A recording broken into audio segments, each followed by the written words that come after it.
Now हमारा next topic है what was खिलाफत non cooperation movement. Ultimately meanwhile first world war over हो गया। जलियांवाला बाग इंसिडेंट के बाद जब फर्स्ट वर्ल्ड वॉर ओवर हो गया तो एक र्यूमर स्प्रेड हो गई कि जिस तरह से जर्मनी को एक खास ट्रीटी साइन करनी पड़ी है, सिमिलर तरह की ट्रीटी ओटोमन एम्पायर को भी ना साइन करनी पड़े।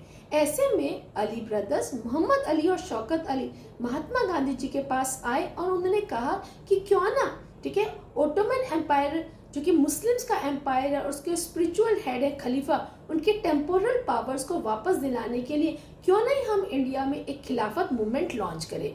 मीनवाइल शौकत अली और मोहम्मद अली 3 मार्च 1919 को ऑलरेडी एक खिलाफत कमेटी फॉर्म कर चुके थे बॉम्बे में, ठीक है। तो वो महात्मा गांधी जी के पास आए और उन्होंने अपनी ये इच्छा जाहिर करी।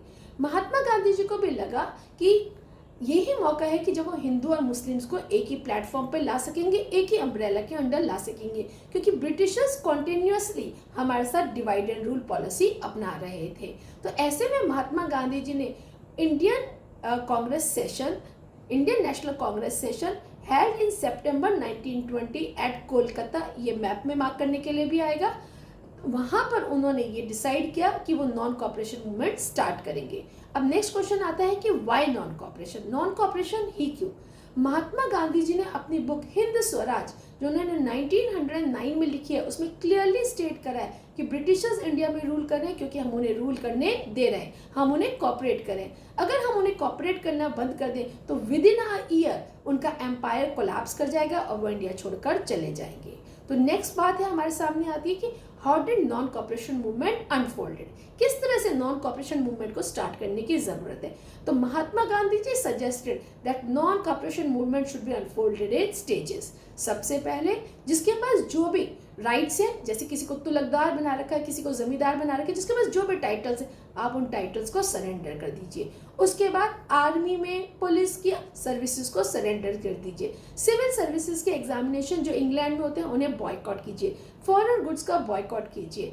और अगर मान लीजिए गवर्नमेंट फिर भी कोई रिप्रेसिव पॉलिसीज अपनाती है तो फिर full civil disobedience movement launch किया जाएगा। पर हमने क्लियरली देखा कि कांग्रेस के अंदर एक टसल स्टार्ट हो गई इन सब चीज़ों को लेकर।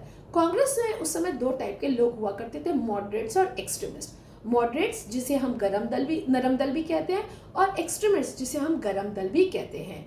मॉडरेट्स वो लोग हुआ करते थे जिनको लगता था कि इन सबसे कोई फायदा नहीं है, बेटर है हम इलेक्शंस जो आपके लेजिस्लेटिव काउंसिल के इलेक्शन स्केड्यूल्ड थे नवंबर 1919 में, हम उसमें पार्टिसिपेट करें, अब जीते, ठीक है, अपनी लेजिस्लेटिव काउंसिल से जीते और पार्लियामेंट में बैठकर अपनी बात ब्रिटिश गवर्नमेंट के सामने रखें, क्योंकि उन्हें ब्रिटिशर्स की सेंस ऑफ जस्टिस में बहुत बिलीव था।